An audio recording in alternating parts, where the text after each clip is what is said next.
gathered today online to be able to share our worship together just like always. And here at church, we are sending you big, big love, especially me, because I miss all of you here. But we're here with Sherry and Tommy and a couple of other folks that are going to help us out with worship this morning. So, a couple of reminders. If you are alone or with a parent, you might want to have a space for you to make sure that you can move this morning because we have a lot of movement and worship today. Also, if you're going to light a family chalice, make sure you have an adult with you, okay? That seems really good. Things that'll be the same and things that'll be different. We won't have a workshop today, but we will have a workshop for you next week online. So don't forget to check back with your parents on Thursday because I'm going to send them a note that tells you all the ways that you can stay connected to church while you're home. Okay? We're wishing you so much love and so much health. And here we go. We're going to begin. Our worship this week is about transcending the ordinary. And today's worship is about how we do that through nature, regardless of how old we are. So let's begin with a song, one of our songs that we love, which is Earth My Body. And Tommy and Sherry are going to help me. Here we go. Earth my body, water my blood, air my breath, and fire my spirit. Earth my body, water my blood, air my breath, and fire my spirit. Earth my body, water my blood, air my breath, and fire my spirit. Is there a chalice later among us? I think it's Sherry. Let's let her do it since she's new to us today. Okay.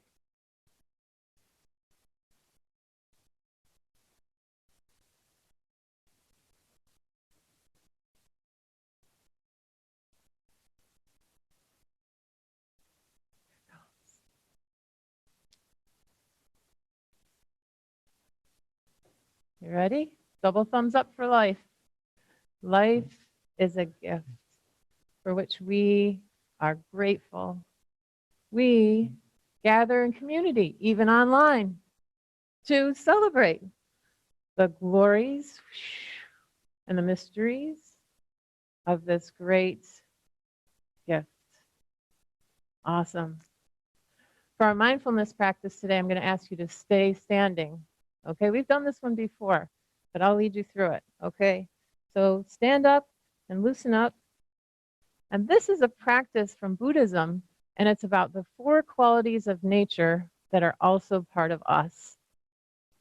And we are going to practice connecting to them. So the first quality of nature is solidness. And we do this by becoming the mountain. Are you ready? Here we go. Put your feet underneath your shoulders. And we're going to take a deep breath, breathing in, breathing out. I am mountain. Breathing in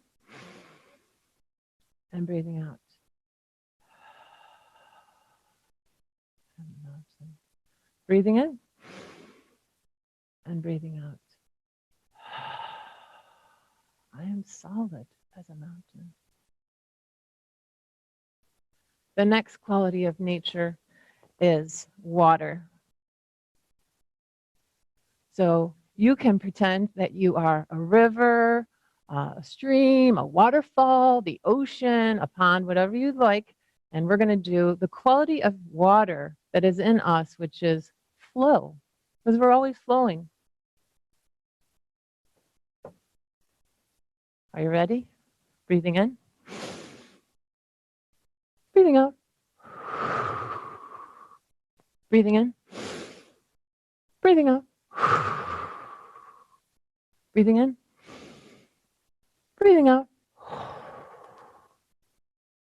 That was good. That was a fun one. The next quality of nature that is also in us is the quality of openness. And we do this by connecting to sky or bird. Or you could choose like flying squirrel or something like that if you really love it. So quality of nature is sky. Are you ready? Here we go. Breathing in.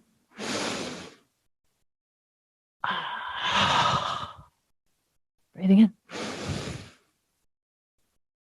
Ah. Breathing in. Ah. That was awesome. The last quality of nature that is in us. So far we've done solidness, we've done flow, we've done the openness of the sky, and the last quality that is in nature that is also in us is one of my favorites. Do you remember if you were at church last week, we did Phoenix moments? It's that quality in us that pops back up after we're feeling down or so inside ourselves. It is the quality of freshness of a flower. Are you ready? Breathing in, breathing out, breathing in, breathing out. It's the thing in us that pops back up even in hard times. Breathing in and breathing out. That was good. The last one is the one of your choice. So I want you to be mindful of something in the natural world that brings you the feeling of power and freshness in life. So it could be your favorite tree. It could be a mountain. It could be the squirrel you saw this morning or the bright sunshine that you saw coming up today. Whatever you decide, you know what mine is. It's the heron. Are you ready? Here we go. Breathing in. Breathing out. Breathing in. Breathing out. Breathing in. Breathing out. That was so good. Now, I need some volunteers, but I don't have you all with me. So I'm going to have you talk to your parents about this or think about it inside yourself. But for our moment of inquiry today, I brought you something from home. I know you're guessing. I wonder what's under there. Here it is. An ordinary houseplant. Except it's not that ordinary. You see, there's something pretty amazing that this plant taught me this week. And I'm wondering if anybody can guess what is so amazing about this ordinary houseplant. Tommy? Well, it looks really alive. It is. It's super healthy. Go, Mom. Sherry? Oh, well, I think it looks super green. Yeah, it is. Very green. Super green, super alive. Those are true. But the thing that was so amazing to me this week was I hung it up in my bedroom, and I'm swearing to you, between like a week, not even 2 weeks, it was just this part. And all of a sudden, whew, it reached out itself without a brain or anything. It reached out to the sun. And you might think, oh, that's an ordinary thing. And I know scientifically why that happens. But especially now, we could consider this plant a great teacher because it is teaching us about how to adapt quickly to things that are beyond us and to take in resources that we need to stay healthy and well. And that's what this plant was teaching me this week, is you can change pretty quickly to make adjustments and take in the resources that you need to stay healthy and well. All right, and now for our story. This is a Zen tale. We've heard it before, and you might think, well, we did this at church before, but I learned something new about this story because I learned something new about stories every week, and this time I learned that our main character was actually a real person who was a poet and an artist and pretty famous, actually. Here we go. There once was a nun. Remember, a nun is like a religious person in a tradition who takes on spirituality as like their main thing in life. There was a nun named Rengetsu, and she was making a pilgrimage across many, many miles. And so it was that she came to a village just as the sun was going down. And at the village, she decided to ask for a place to stay. And she said, "May I trouble you for a room?" May I trouble you for a room? Oh, there's no room here. So she was refused by the first place. She went to the next place. Rengetsu was having her hopes up. Maybe they'll help me. "Could I trouble you for a room?" Could I trouble you for a room? Nope, not today. No, not again. So it was that she continued walking, and she walked just outside the village, just as the sun was almost fully down, and she laid down under a cherry tree.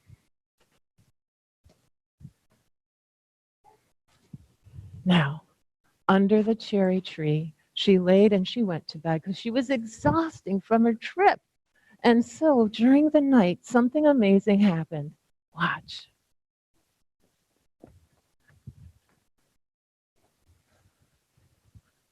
The moon came out, and just as the moon was high in the sky, the cherry trees in this orchard that she was laying in all opened up. And a couple of them started to twinkle down on Rengetsu, and they woke her up. And she was so surprised and so much awe. She woke up and she got up. And you know what she did? Here's the amazing part. She bowed to the village that just refused her, and she offered this little prayer.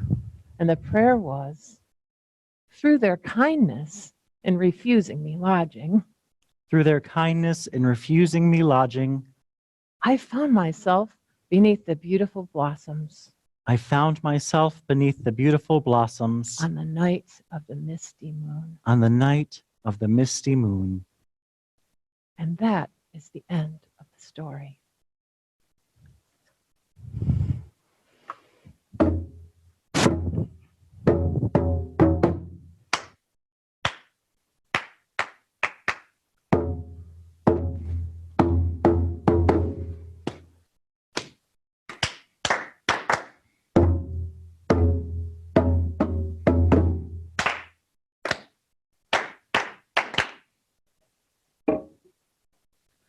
So I'm wondering, what do you think that story has to teach or remind us about?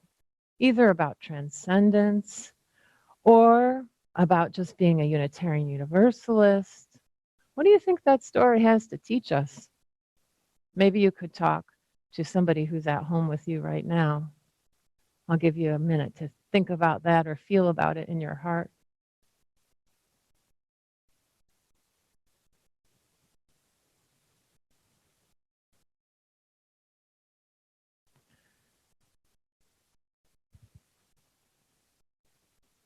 I've got some ideas, but I'm going to ask Reverend Sherry and Tommy to see what they think. What do you think, Tommy? I think it shows that beauty can be found in the most unexpected places, especially in a nap. Exactly. Naps are good. That was a good one. Beauty can be found in unexpected places. Absolutely. That's one thing that can keep us going is beauty. How about you, Sherry? I think we can give thanks even when we didn't get the thing that we thought we were going to get. There are Yeah. unexpected gifts. Yeah. So that there are unexpected gifts and the things that we thought we were going to get, we may not always get, but we can take something from that and have such a gift from it. Yeah. I was thinking about that for this week because so many things are changing. And just like the plant, we need to reach out to the resources that are there. And Rengetsu was teaching us that just because somebody might not be able to meet with them in person, they might not be able to have community in the way that they thought, they could still reach out to the web of life and to have that sense of being connected, right? Yeah. Did you know that our first source in Unitarian Universalism, we have 6 sources of wisdom, and the first source that we have is our own experience of transcending wonder, just like Rengetsu, right?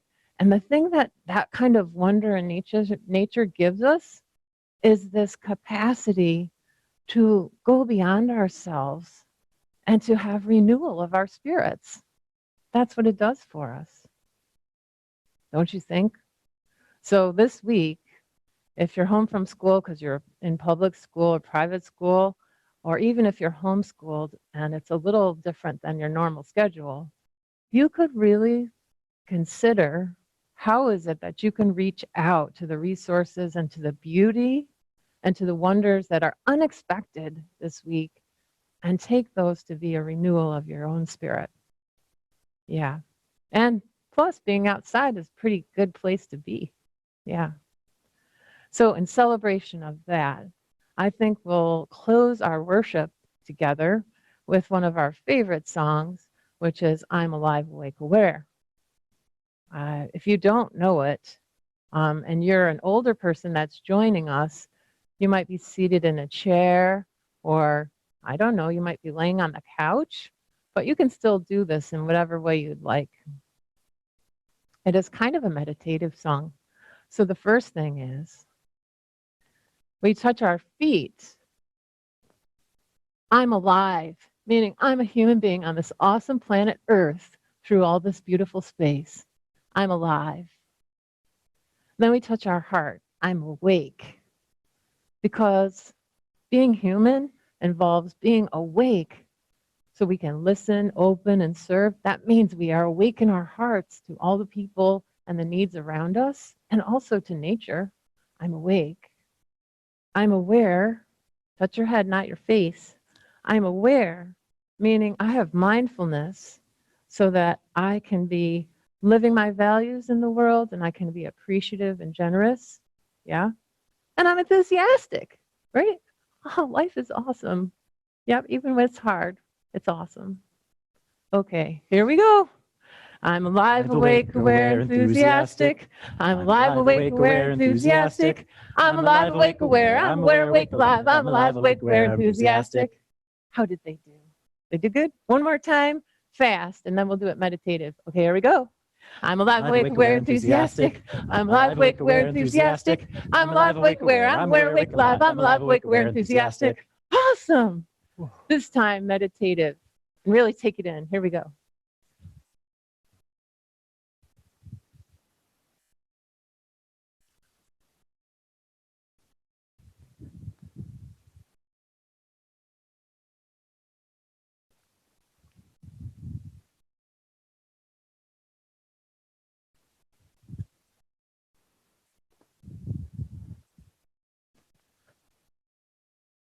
That's all. Our worship has ended.